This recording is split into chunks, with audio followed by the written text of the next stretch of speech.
the Crazy Agent Dinner Party. Nobody helps you. Just kidding. Part group therapy, part inspiration, entirely for real estate agents to dish on this crazy business we're in. Yeah, actually, my mom would be like, Amanda, I cannot. Come on in, have a seat at our table. And remember, real estate is crazy, and you don't have to be. Welcome to the Crazy Agent Dinner Party, where we dish on this crazy industry known as real estate. Here are your hostesses with the mostesses, a combined 40 plus years in real estate, Coach Konversion Kourtney, and the real estate mom you never knew you needed, Amanda, the marketing mama. So on today's menu, we are dishing up real estate rescue. What happens when a real estate agent is on the brink of quitting? Thank you, Jenny, our very wonderful and trusted sidekick.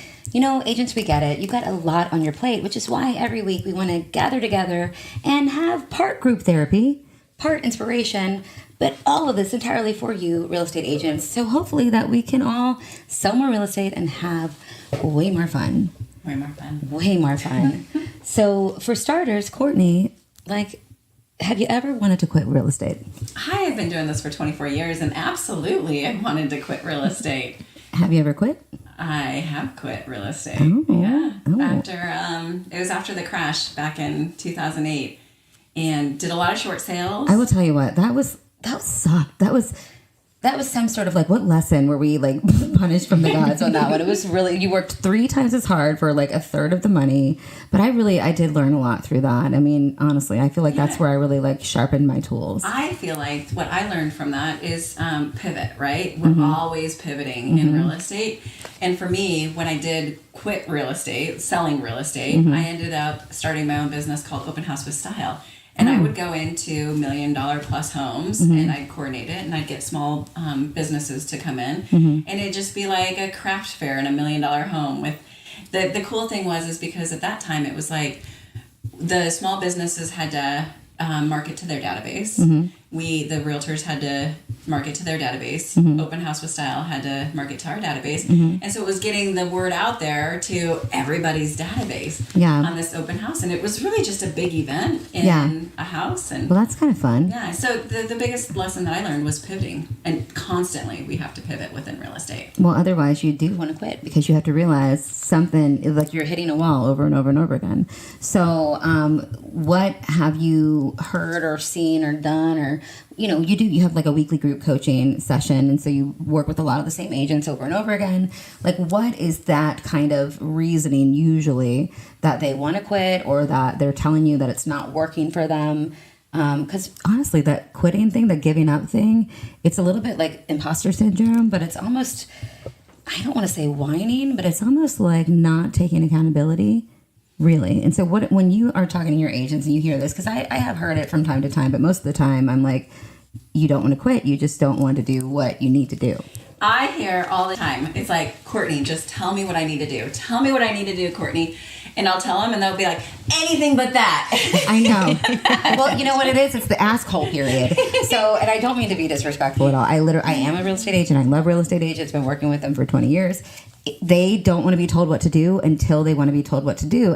But until that point, they are in the straight up Jurassic asshole period of their lives where they're going to ask the same questions and they're going to nod their heads. They might even take a note and then write it down, but you'll follow up with them and they'll be like, no, I did not reach out to my sphere of influence. I did not wear my name tag. I did not, circle back and have a concerted, structured effort on how I'm prospecting and how I'm following up. And I'm not writing, note cards. I'm not trying to be of helpful service. I'm not digging in and learning the market and knowing the market, I'm like, what are you doing then? I'm like, you're laying on your couch and you're eating chips. Yes, exactly.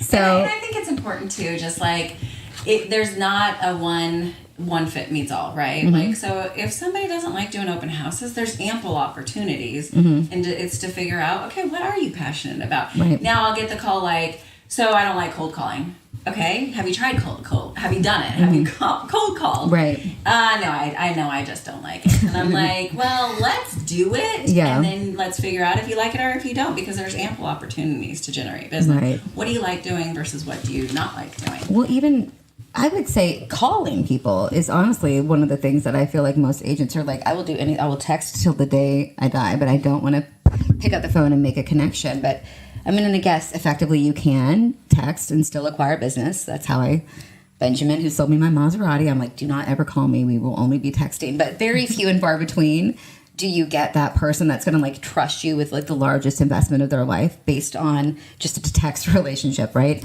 You're not like catfishing somebody into buying a house, right? Well, and I think too with text messaging, it's never about how the person's sending it. Mm-hmm. It's always about how the person who gets it perceives it. Absolutely. And so it never, if I send out a text and I meant for it to be something, mm-hmm. it will never. I mean, even in communication, we get that wrong mm-hmm. sometimes, right? So all the time. Yeah. All the time. So even like, in a text message. What? Like, what do they mean? And meanwhile, on the other end, they're like, oh, okay, like, see you soon. Da, da, da, da, da.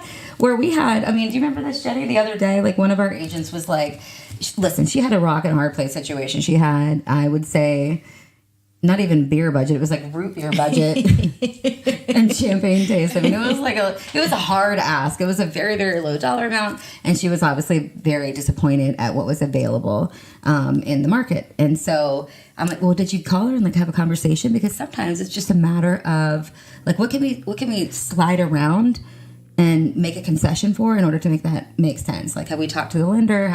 There's solutions that maybe we could get to if we actually picked up the phone and talked about the process of being a trusted real estate advisor. And I swear, like, everything but that. She's like, no. And what do we hear? This bitch. And I'm like, again, no, like, call her. I don't think you're taking that the right way, right? Like it's always about the person, right? I said last time, it's never about us. It's always about them. In text messaging, mm-hmm. it's always about the person on the other end, right? And it's for us too. Like then she gets a response back, mm-hmm. and then it's whatever's going on internally. Mm-hmm. on how she perceives that text message, right? And I think I pointed out at the time, I'm like, so what does she do for a living? And I think she was a nurse or something. I'm like, and so she's probably at work right now. Like, she's probably working. You know, you're working, mm-hmm. which is your job to do real estate, but maybe now's not the time to have the conversation. Don't take everything so personally or whatever. She didn't want to quit real estate, but she wanted to fire that client. And I think that's just, there's a time and a place to fire a client, but there's not a time and a place to like not try and make the connection, make the communication. Mm-hmm. So when one of your agents that you mentor is like, I want to get out. Like, I don't want to do this anymore. What am I doing to myself? This is crazy. Why do I subject myself to this? Let's dig into the meat and potatoes. Like, what is your... digging in, right? Yeah. It's about digging in. So I do have an agent who last November wanted to get out of real estate. Why? And she just wasn't making any money. Every deal was just going crazy on her. And she really wanted to get out of real estate. And so I don't mean to interrupt you, but... when I hear, oh, it's a crazy deal, it's a crazy seller, it's a crazy buyer, to me, that is like ding, ding, ding, ding, ding. Not that you failed, that's not like the right word to say, but essentially there was something that the professional could have done to prevent the crazy. Mm-hmm. You can reel in your crazy a little bit with preparation, right? Yeah. With systems that I've talked about before. Yeah. So, she was basically working and not getting a paycheck for it, which can happen in real estate, obviously. Yeah. So, what was your advice to her? Yeah, and so we dug deeper mm-hmm. onto why she is in real estate and why she loves real estate mm-hmm. and the clients that she's been attracting so far in real estate. Was this the trailer girl? So that's huge, right? Yeah. Like mm-hmm. because do you say trailer girl? I want to explain that. I grew up in a trailer, so that's just throw that out there. Like that is true. Actually. A lot of what she was attracting was low dollar amounts, right? And so like every deal was a difficult deal, mm-hmm. and having that time and time and time again, it gets. Mm-hmm. It gets draining on a realtor. Well, because there's so many factors that go into it, like financing a low end, manufactured home. You're already going to have like a lot of chips stacked against you. Mm-hmm. So I think that's really, again, about preparing yourself for what you're literally jumping into and really understanding the nature of the beast. And that way you don't take it so personally when like, Joe Schmo is over there like closing your standard single family at, $400K, like, cake. And you're like, I have clawed my way through every manufactured home community in all of the greater Denver area, which is basically what was happening, right? It was. Okay, so then how did you guys pivot? How did you pivot? It's about pivoting, right? So then it's like, why do you want to be in real estate? Okay, so now we get where you're coming from, why you don't want to be in real estate. Why do you want to be in real estate? And I believe it's about asking questions, lots and lots of questions, because I believe that for me, I love real estate because it builds wealth in any kind of dynamic within real estate. However, that's my belief, right? So it's going back to the agent and what is your belief? What is your belief about yourself? What is your belief about real estate? What is your belief about being a realtor? And by digging deeper, we were able to uncover some things that were holding her back to be able to attract the people that she needed to attract. Right. So to that point, I have an awesome agent who did very well. Same kind of thing where she's like, wow, I love the industry, but I really like the emotional part of the agent side, of the sales side, because that's really, honestly, you are in the thick of it with your customer. You're there with all of the emotional things. They basically unload on you all the time, and a lot of the information that they are seeking, you are waiting for from other people, and so you're almost like stepping on landmines like all day long, like very gingerly. You're collecting data, you're keeping everybody calm and cool, but really it's your due diligence for getting information and then conveying it in a way that helps them make an educated choice. That's a difficult task, especially if you're dealing with somebody who is a little cuckoo bananas, right? Which can happen. And so, because, right, the number one variable is people, and people are all a little crazy. So her pivot was to go in a different direction in the real estate industry and not do the sales part anymore, but rather do some of the back end things. And I think that's kind of like a cool option if you really do love this industry, to really think about the right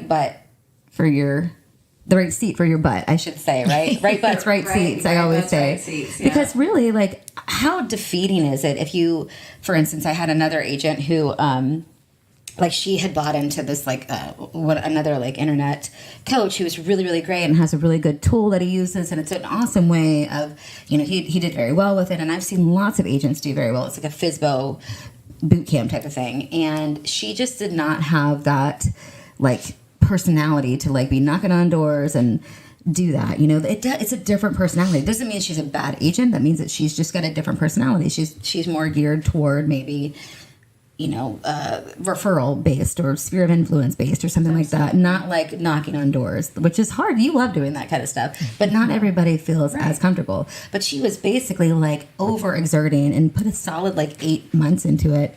She had spent all this money. Like, her husband was like barking at her that she's spent all this money. She's always gone. She's not winning, which is, by the way, when you're in supporting a real estate professional, if they are not necessarily closing a deal a day, which is very rare that happens, like, I think part of it is understanding that their process as an entrepreneur isn't like out the gate, like they're instantly wealthy. It takes a long time to build business. And so you should have a game plan for how to support your real estate professionals in your life, right? Because that's what they really need. Yeah. They're already telling themselves every day that they're not good at what they do. So you don't need to do that as well. This is my cat, Barbie.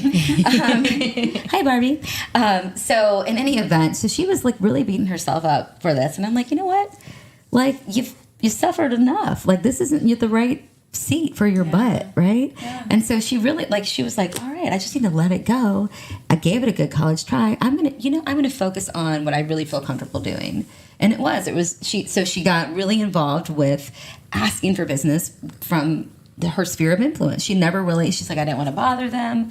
I'm like, you're not bothering them. You have something that they need. If they want to buy or sell, they should be working with you. They already like you, know you, trust you.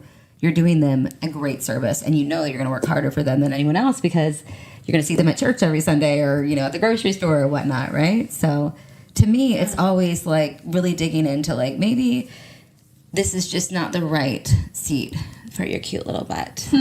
Don't give up. I love this business. Like, I think it's the best industry ever, and I think it's so much fun. And like you said, when you can help somebody leverage equity to build their wealth, it is awesome. It is awesome. It really is. Like, you're like, wow, I really help people. And to encourage agents, right, to that's what I do on Fridays, is to find your flow. What does your flow look like? What does my flow look like? And our bodies, they know what our flow looks like. And so when people get frustrated. I'm like, when, I don't have a flow. I'm like, I'm a robot, I guess. Stopped it. Yes. The flow has stopped. I mean, come on. when Oil people get can. frustrated, they're gonna create that, right? Yeah. They're gonna continue to create Yeah. that. So it was all about acknowledging it and then being able to make a shift and then constantly acknowledging it and shifting and knowledge shift, right? And constantly doing that. So now she has had the best first quarter of her entire career because she got focused. She figured out what she wanted, what she didn't want, Right. and she got focused and she's making it happen. Right. And I think I remember I was on one of your calls with and she was in there and you guys were talking, this is a while ago, but how she felt badly because she wanted to help everyone. And I think that makes sense, but you also have to, one solution that I definitely follow and I recommend is to have kind of like a baseline bottom line for you, like you do with your buyers and sellers, right? You kind of know what their bottom line is. Like that's your negotiation point. You're not going to let the cat out of the bag, but for you to be involved in a transaction, like for me, if it ain't worth the squeeze, then I'm going to get new fruit, right? Like, so I think understanding like, no, it doesn't make any sense for you to drive, an hour and a half for whatever, tiny little dollar amount that's not going to even pay for the gas to get there. So just little nugget to think about or whatnot. And so with this, like digging in deep, right, and figuring out their flow, what tools do you suggest agents use to figure that out, right? So I 100% believe in not only a full business plan, like a strategic business plan based off of your gross commission earned that you need to make to pay your bills. That's number one. I mean, all the hippy dippy, no offense, but like all the great stuff that I really do lean on you for, like your manifestation mama. I do think that's super duper important for success, but it's also like how much money you have to put in the work, right? Like you can't just be like, oh, please, right? Like wishing I'm going to manifest it, but also wishing does not hope dope. I call it smoking hope dope. Yes, no smoking hope dope. Actually getting in there and working and doing it, but like really having this is the dollar amount that I need to make. And so I think that one-page business plan is a great way to start because it will literally tell you, how many calls you need to make to get to that commission amount. I love doing this with agents, and I will tell you, like, I've done it with well over 100 agents, and every time they are shocked by, like, it's just a numbers game. And that's a really great thing about real estate in general, when you really understand that it's data and numbers and just keep on doing the things. Well, and I love that the plan, right? And then you can, if somebody doesn't make it, then you can go back to the plan. What did you do the things on the plan? Have you been doing that? Like, did you call them? No. Did you show up? No. Did you wear your name tag? No. Did you write no. What did you do then?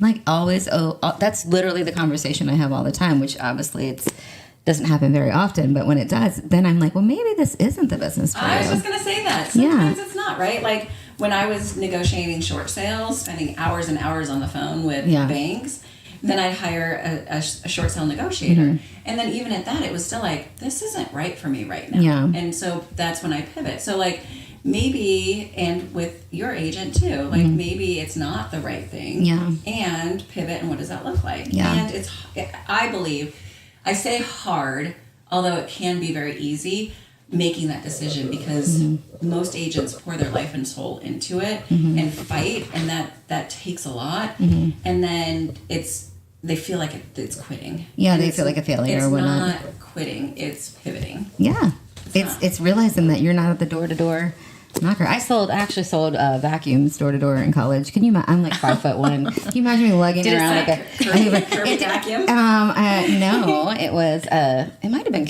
Kirby. It was. I don't know. It was big as I was. Like the teachers and people who sold door-to-door vacuum cleaners are the best realtor. Those and waiters and bartenders, which is, again, I mean, honestly, I think anybody, if you want to be in real estate, there's definitely, right, there's not one right way to do real estate. There's a million wrong ways, but there's definitely not one right way to do real estate. But I would say if it's not working for you, if you're constantly hitting this block where you want to quit, I'll tell you when you want to quit.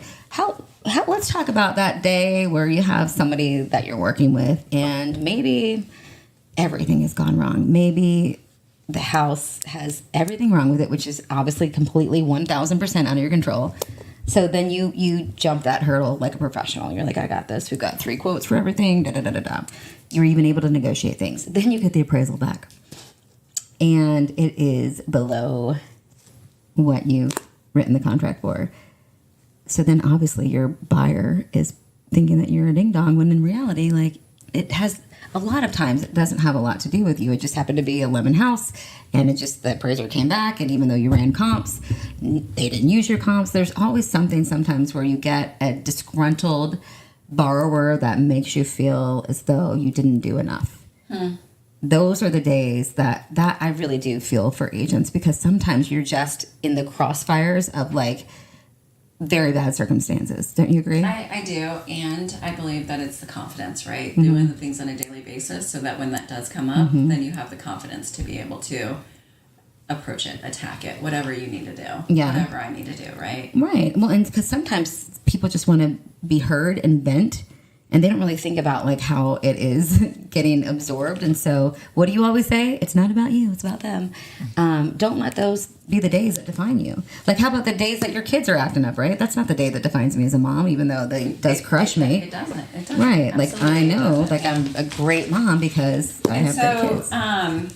Tell me, like, so we've talked a little bit about like bar rescue. That's the real estate rescue, and so, Which is like literally my favorite thing to do. I'm like, let's dig into your business and dive let's in. figure this out. Yeah, right? like, So- what do you want to do? Where do you want to go? What has been working? What's not working? And what does the data say? Because it's math, y'all, not magic. So what does the data say? Wait, how would you like the icing on the cake? What would you say for the icing on the cake? The takeaway for, I think, again, let's our little to-go box should be, our virtual to-go box should be the smart agent business plan. I think it really does boil down to that. It's really assessing where you've been so that you can really know where you're going. And then it's really taking a minute to kind of outline your skill sets, what you've got running in your favor, and then doing the math to make it make sense for you. And taking action, right? Well, because there's obviously, so many things that I'm even guilty of, right? Like, we buy so many things, or we get free things, and so it's about taking action on that, because I could have the sheet there, look at the sheet, and not take action, and that's not going to do me any good. Well, 100%. I do think that if you do the one-page business plan, it's just like, again, it's just numbers. Measuring data is how you know whether or not it's working. But have that action item like in your frame of reference. Like, it should be almost like a vision board of sorts, because it's literally your goal. It's got to be there. It can't just be this like lofty aspiration. It has to be actual, factual. This is what I need to make. This is how I need to get there. And I am not done with this day until X, Y, and Z happen. So one of the things that is in the Smart Agent business plan is something called Real Job Rules. When you are a real estate agent, this inevitably always happens. The minute you get licensed, everybody thinks that you are independently wealthy, right? They're like, oh yeah, can you help me move my couch? Oh, can you pick the kids up early? Can you? No, dude, I literally have to work. So I remember being like a business. Right. I remember being like super pregnant with Tyson, who's 16 now. This was like back in 2007, and I had been in real estate several years by then, and I had just like started my big team. I had 2 more agents, and I was really starting to feel like the heat of, crap, I'm literally going to have to go to maternity leave, and I still got to make it rain, and da-da-da-da-da. But my mom had become so accustomed to talking to me because I was pregnant that she got offended one day when I was like, hey, I got to work. Like, I can't do this right now. And I didn't mean, when you're pregnant, you're crazy, by the way. But I didn't mean to offend her. But I really, when I put it into the perspective of, my mom's a cardiac intensive care nurse, and I said, Mom, what if I called you while a patient was coding on the table? And she's like, well, I wouldn't be able to talk to you. And I'm like, well, I don't know if you've seen my robustness, but a patient is on the table here, okay? They're literally about to come out of the table. And I have lives are on the line. Like, I have this team. I have these 3 women, 1 man, and my assistant, who are literally, those are my people. They believe in me. They're my team, let alone all these customers and clients that we're working with. I can't just like bail out on them. Like, I have to focus on making this a real job. Yeah. So you have to define real job rules for yourself as an entrepreneur, because you are the business. Absolutely. And your own boss. Right? You are the boss. You are the business. You are you are it. We have to motivate ourselves. We have to get up. We've got to make decisions. We got to take action. 100%. And so one of the things that I say too is like, you know, the saying, knowledge is power. Yeah. And I don't believe in that. Really? I believe in knowledge when applied is power. Okay. Because knowledge just sitting there is not powerful. When applied, it's powerful. That's true. That's actually very accurate. Like book smart versus street smart type of thing. But honestly, it's really is saying, hey, you know what? No matter what, I'm going to win. I'm not going to give up. I'm not going to quit. Or if I'm going to go in a different direction, I'm going to do it with intention. And that's not going to be a failure. That's going to be a pivot. Yeah. All I can think of is friends. Pivot. And like every time that you say that. So would you like to do our little last bite today?